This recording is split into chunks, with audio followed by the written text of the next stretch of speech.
Hey guys, কি অবস্থা তোমাদের? চলো আজকে আমরা চিকেন উইংস বানাই। আমাদের বাসায় যখন মুরগি আনে তখন এই মুরগির পাখনাগুলো রেখে দেয়। এই রেসিপিটা বানানোর জন্য এটা অনেক মজা, চিকেন উইংসটা অনেক মজা হয়।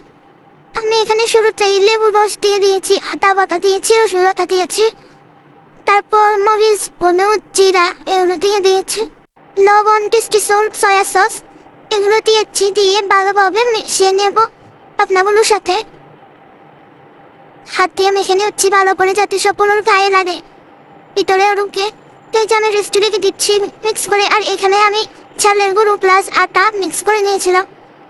আর হলুদ, মরিচ, জিরা, লবণ এগুলো তো দিয়েছি।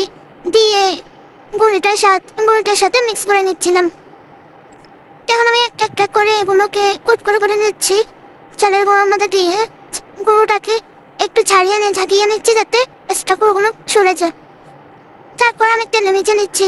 এপাশে কুশ করে ভালোভাবে ভেজে নিয়েছিলাম, লাল লাল করে যাতে ভিতর ভালোভাবে সিদ্ধ হয় পাখনাগুলো। কিন্তু দেখতে পাচ্ছিস আমি এপাশ ওপাশ করে ভালোভাবে এগুলোকে সিদ্ধ করে নিয়েছি, ভেজে নিয়েছি। এরপর আমি একটা একটা করে সবগুলোকে তুলে নিয়েছি।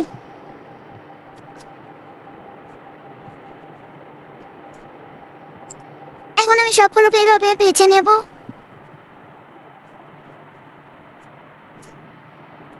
আমার সবগুলো ভাজা হয়ে গেছে। এখন আমি তেলের মধ্যে আমি পেঁয়াজ আর রসুন কুচি দিয়ে দিয়েছি, সাথে লবণ, স্বাদ মতো লবণ দিয়েছি।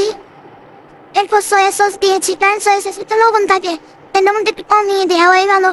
এরপর আমি এখানে টমেটো সস দিয়েছি বেশি করে।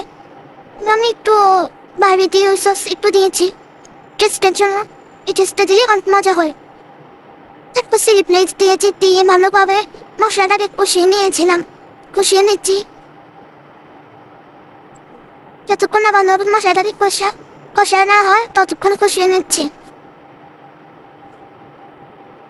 এরপর আমি এখানে এই উইংসগুলো দিয়ে দিয়েছিলাম, দিয়ে ভালোভাবে সবগুলো নেড়ে চেড়ে মিক্স করে নিচ্ছি। তো এই যে ফাইনালি আমার চিকেন উইংস রেডি।